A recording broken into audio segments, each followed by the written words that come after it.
আমরা শিলিগুড়িতে বসেছিলাম, আলিপুরদুয়ার, কোচবিহার, কালিম্পং, দার্জিলিং, জলপাইগুড়িকে নিয়ে। পরে আমরা দুর্গাপুরে বসেছিলাম, বাঁকুড়া, পুরুলিয়া, পূর্ব পশ্চিম বর্ধমানকে নিয়ে। আজকে এখানে আমরা নদিয়া, উত্তর চব্বিশ পরগনা এবং হুগলিকে নিয়ে বসেছিলাম। অনুরূপ মিটিং আমাদের মালদাতে হবে, মালদা, মুর্শিদাবাদ, উত্তর এবং দক্ষিণ দিনাজপুরকে নিয়ে। অনুরূপ মিটিং আমাদের কোলাঘাটে হবে, পূর্ব পশ্চিম মেদিনীপুর, ঝাড়গ্রাম এবং হাওড়াকে নিয়ে। আমরা মূলত যেটা জোর দিয়েছি, শর্ট টার্মে নির্বাচিত এমএলএদের সঙ্গে প্রশাসনের সমন্বয়। একটা নতুন ব্যবস্থা চালু হয়েছে, যেখানে শাসকের আইন নয়, আইনের শাসন। নতুন একটা বিশ্বের সর্ববৃহৎ রাজনৈতিক দল, যে দল নেশন ফার্স্ট মন্ত্রে বিশ্বাসী, তারা জনতা জনার্দনের আশীর্বাদ নিয়ে ক্ষমতা পেয়েছে। নতুন ব্যক্তিরা এমএলএ হয়েছেন, মন্ত্রী হয়েছেন, মুখ্যমন্ত্রী হয়েছেন। আমাদের ভিশন কি, আমরা কি চাইছি, কেমনভাবে রাজ্য চালাতে চাইছি, আমাদের সংকল্পপত্র কি, এটা প্রথমেই অ্যাডমিনিস্ট্রেশনের সর্বস্তরে পৌঁছে যাওয়া দরকার। সেই উদ্দেশ্য নিয়েই আমরা কিন্তু এই পরিক্রমাগুলো করছি। আপনারা এর আগে মিটিংগুলোতে দেখেছেন কত কোটি কোটি টাকা খরচ করা হয়েছে। এই কলকাতা থেকে কল্যাণী আসতে 1 ঘন্টা লাগে এখন জাতীয় সড়কের যুগে, সেখানেও হেলিকপ্টার ব্যবহার করা হয়েছে। এখানে কত রকমের খাওয়ারের ব্যবস্থা, নিশ্চয়ই সারাদিন আছে, দুপুরবেলা একটু খাবার দিতে হবে। এখানে কত গাড়ির মেলা, এখানে অফিসাররা গাড়ি শেয়ার করে এসেছেন। রাস্তা বন্ধ, 3 দিন ধরে দক্ষযজ্ঞ, 3 কোটি 4 কোটি টাকা করে এর আগে খরচ হয়েছে। আমরা এইগুলো আপনারা দেখছেন যে সাইলেন্টলি, চুপচাপ, যেটুকু ন্যূনতম না করলে নয়, সেই ব্যবস্থার মধ্য দিয়ে এই সরকার জনগণের কল্যাণ করতে চায়, নিজেদের বৈভব ক্ষমতা দেখাতে চায় না। সেই জন্যই আমরা করছি। মিটিং খুব ফ্রুটফুল হচ্ছে। আমরা এত ডাক পাইনি 5 বছর। আমি প্রথম দিন থেকেই বলেছিলাম,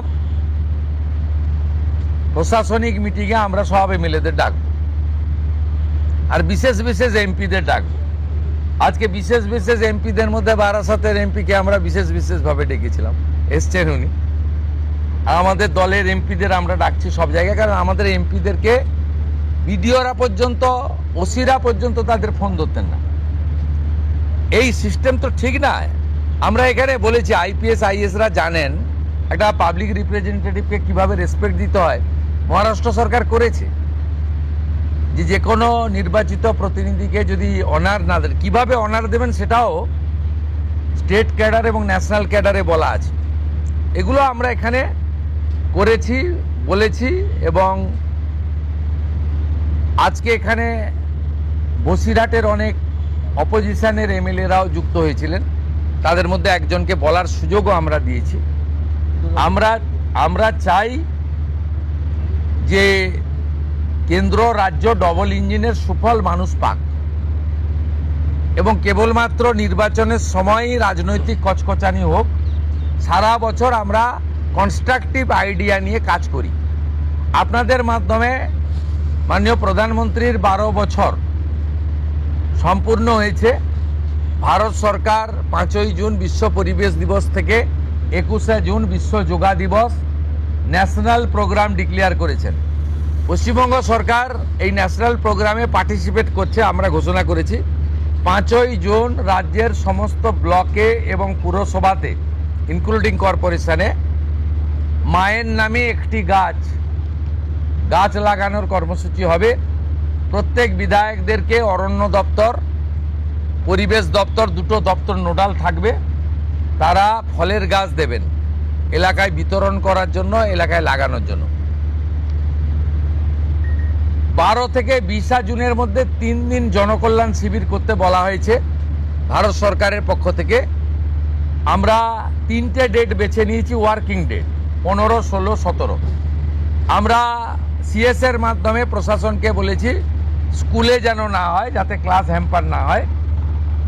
বিডিওরা এবং পুরসভার ক্ষেত্রে সিওরা, আর কর্পোরেশনের ক্ষেত্রে কমিশনাররা দায়িত্বপ্রাপ্ত হবেন বিধায়করা এবং যে এমপিরা সেখানে চিফ গেস্ট হবেন, ইনোগোরেটর হবেন, সব জায়গায় জনকল্যাণ শিবির হবে। সেখানে ভারত সরকার এবং রাজ্য সরকারের চালু থাকা এবং আগামী দিনে আসতে চলা সমস্ত স্কিম আমরা তার বেনিফিট মানুষকে দেব এবং সচেতন করব। 15, 16, 17 জুন, 21 জুন বিশ্ব যোগা দিবস। আয়ুষ ডিপার্টমেন্ট, যা পশ্চিমবঙ্গ সরকারের হেলথ ডিপার্টমেন্টের অন্তর্গত, এবং স্পোর্টস ডিপার্টমেন্ট মিলে করবে। পুলিশ থেকে, স্কুল থেকে, এনসিসি থেকে, নানা এনজিও অর্গানাইজেশন উৎসবের মতো পৃথিবীর 200টা দেশ ভারতের যোগা দিবসকে গ্রহণ করেছে। আমরা বিচ্ছিন্ন ছিলাম, আমরা এবারে যুক্ত হলাম। উৎসবের মতো হবে।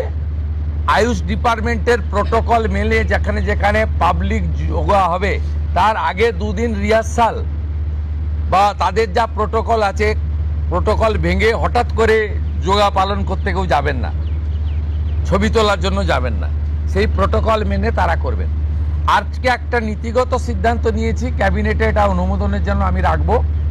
আয়ুষ দপ্তরকে আমরা হেলথ থেকে আলাদা করছি, আমরা আয়ুষ মিনিস্ট্রি আলাদা করব এবং আয়ুষের ক্ষেত্রে আমরা একজন ভালো কম্পিটেন্ট অফিসারকে দায়িত্ব দেব করে আয়ুষের যে অপরচুনিটি রয়েছে গোটা দেশে, সেই অপরচুনিটিকে আমরা কাজে লাগাবো। আজকের সমন্বয় মিটিংয়ে প্রথম হচ্ছে কোঅর্ডিনেশনের কথা বলা হয়েছে, দ্বিতীয় বলা হয়েছে হেলথ সেক্টরকে প্রায়োরিটি দিতে, তৃতীয় বলা হয়েছে প্রি মনসুনের কাজকে প্রায়োরিটি দিতে, 4 বলা হয়েছে স্বাস্থ্যসাথীকে আয়ুষ্মান ভারতে কনভার্ট করা এবং লক্ষ্মীর ভাণ্ডারকে অন্নপূর্ণা যোজনায় কনভার্ট করার কাজ শুরু করা। আগামীকাল বিকেলে নবান্ন থেকে আমি এবং সংশ্লিষ্ট দপ্তরের মাননীয় মন্ত্রী, সিএস, এফএস এবং অন্য আধিকারিকদের উপস্থিতিতে অগ্নিমিত্রা পাল এবং আমি একটি ফর্ম পাবলিশ করব, যেই ফর্ম অন্নপূর্ণা যোজনায় ফিল আপ করতে হবে এবং আমরা কালকেই বিস্তারিত বলবো। কারণ এনরোলমেন্ট যখন যত তাড়াতাড়ি করবেন তত বেনিফিট আমরা দিতে পারবো। আমাদের অন্নপূর্ণা যোজনার প্রক্রিয়াটা শুরু হয়ে যাবে কাল থেকে। যেমন যেমন ফর্ম ফিল আপ হবে তেমন তেমন 3000 টাকা ট্রান্সফারও শুরু হয়ে যাবে। আর যতক্ষণ না 3000 টাকা ট্রান্সফার হচ্ছে, স্বাস্থ্যসাথী যেমন কন্টিনিউ রাখা হয়েছে আয়ুষ্মান ভারত কনভার্ট না হওয়া পর্যন্ত, এখানে আপনার লক্ষ্মী ভাণ্ডারকেও কন্টিনিউ করা হবে। বিস্তারিত কালকে আপনারা জানতে পারবেন, ফর্মের কপিও আপনারা কালকে পাবেন। অফলাইন অনলাইন অবশ্যই থাকবে, শুধু পাবলিকের উপরও ছেড়ে দেওয়া হবে না, বিধায়করা নিজ উদ্যোগে ফর্ম ফিল আপ করাবেন এবং সরকারও বিডিওদের নেতৃত্বে প্রত্যেক বাড়িতে বাড়িতে ফর্ম ফিল আপের জন্য সহযোগিতা করার জন্য লোক পাবেন। এবং মাথায় রাখতে হবে, ভারতীয়রাই কেবলমাত্র এই সুযোগ পাবেন, অভারতীয়রাই সুযোগ পাবেন না। ভারতবর্ষের সরকারের টাকা বাংলাদেশ থেকে আসা অবৈধ অনুপ্রবেশকারীদের দেওয়ার জন্য নয়, এটা খুব ক্রিস্টাল ক্লিয়ার। সরকারি বাসে আপাতত সব মহিলাদের আমাদের ফ্রি সুযোগ তারা পাচ্ছেন আগামী সপ্তাহ থেকে। তো আগেই ক্যাবিনেট অনুমোদন দিয়েছে, এটা কার্যকর হচ্ছে। কিন্তু আমরা এখনই সবাইকে, সব মহিলা বললে সুযোগ দিলে পরবর্তীকালে কিন্তু কার্ড করব। আমরা দেখেছি ডোমকলে বিগত সরকারের সময় পুরুষরা লক্ষ্মীর ভাণ্ডার পেয়েছেন।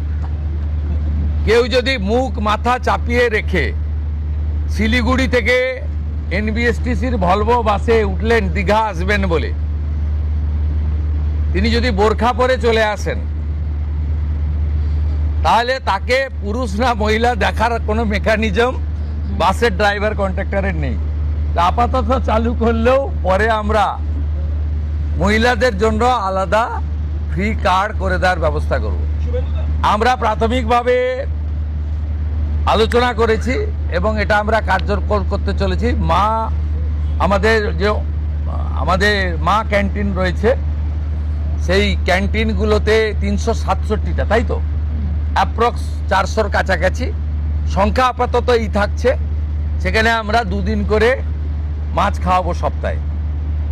2 দিন করে মাছ খাওয়াবো, 5 টাকাতেই খাওয়াবো। এই কাজগুলো আমরা করছি। বাকি অন্যান্য বিষয়গুলো আছে, হবে। আমরা কয়েকটা প্রোগ্রাম পেয়েছি, সেটা হলো আগামী 30 তারিখে কেন্দ্রীয় আরবান এবং পাওয়ার মিনিস্টার আসছেন, অগ্নিমিত্রা পাল মহোদয়, তার প্রোগ্রাম পুরো অ্যাসিস্ট করছেন। আমিও একটা সময় নিশ্চয়ই কাটসি মিট করব। 4 তারিখে শিপিং মিনিস্টার আসছেন, শিপিং রিলেটেড মিটিং হবে। 6 তারিখে মাননীয় রেলমন্ত্রী আসছেন। আর 8 তারিখে দিল্লিতে স্বাস্থ্য দপ্তরের সঙ্গে পশ্চিমবঙ্গ সরকার আয়ুষ্মান ভারতের এগ্রিমেন্ট করবেন। এই প্রোগ্রামগুলো আপনাদের মাধ্যমে আমরা জানাতে চাই। আমাদের সরকার, আপনাদের সরকার আগামী সপ্তাহ থেকে মুখ্যমন্ত্রীকে বলা বন্ধ হয়ে যাচ্ছে, তার জায়গায় আমরা নাম দিচ্ছি আপনার সরকারকে বলুন। আর পুরনো যে নাম্বার ছিল ও নাম্বারেরও বদল আসছে। এই সংক্রান্ত বিস্তারিত যেদিন আমরা লঞ্চ করব সেই দিন আপনাদেরকে নাম্বার জানাবো। নামটা আমি আজকেই জানিয়ে দিলাম, আপনার সরকারকে বলুন। মাননীয় রাজ্যসভার সাংসদ শ্রমিক ভট্টাচার্য মহোদয়কে নাম ঠিক করার জন্য সরকার পরামর্শ চেয়েছিল, তিনি এই নামটা ঠিক করেছেন। মুখ্যমন্ত্রী হিসেবে আমি সেই নামটা গ্রহণ করেছি। आज सुबह से देखा जा रहा है बहुत सारे बॉर्डर पे जमा हो रहे हैं, वो बॉर्डर क्रॉस करना चाह रहे हैं। क्या ये जो ऑर्डर आपने किया था, स्टेट गवर्नमेंट ने किया था, होल्डिंग सेंटर हर एक डिस्ट्रिक्ट में होना चाहिए, उसके बाद डर के मारे जो है लोग बॉर्डर क्रॉस करना चाह रहे ये हैं। एग्जिस्टिंग फॉरेनर्स एक्ट है, कोई नया कानून नहीं है। और ये लोग चला जाना चाहिए। और उनका बांग्लादेशी जो नागरिक है उनका लेने का जिम्मेदार तो है उनका। तो जब हम लोग यहाँ से बोल रहा था तब वहाँ से उनका जो स्पोक्स पर्सन है, मैं देखा था सोशल मीडिया में और यूट्यूब में आया, जो उन्होंने बताया जो बांग्लादेशी है वो तो हम लोग ले लेगा। तो ये सब बांग्लादेशी है, उसको ले लेना चाहिए। लेकिन ये लोग को, पुलिस को हम लोग बता दिया जेल में भेजने का जरूरत नहीं है। देश के रुपया में खाना खाएगा, कपड़ा देगा, मेडिसिन देगा। एक दामाद है ये लोग। जल्दी जल्दी भागो, जल्दी जल्दी भागो, नहीं तो जो करना है सरकार करेगा।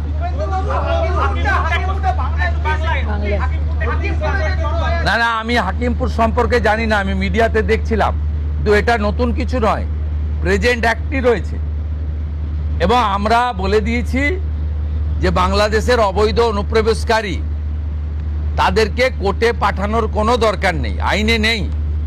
সরাসরি পুলিশ নেবে এবং বিএসএফ এর হাতে হ্যান্ড ওভার করবে।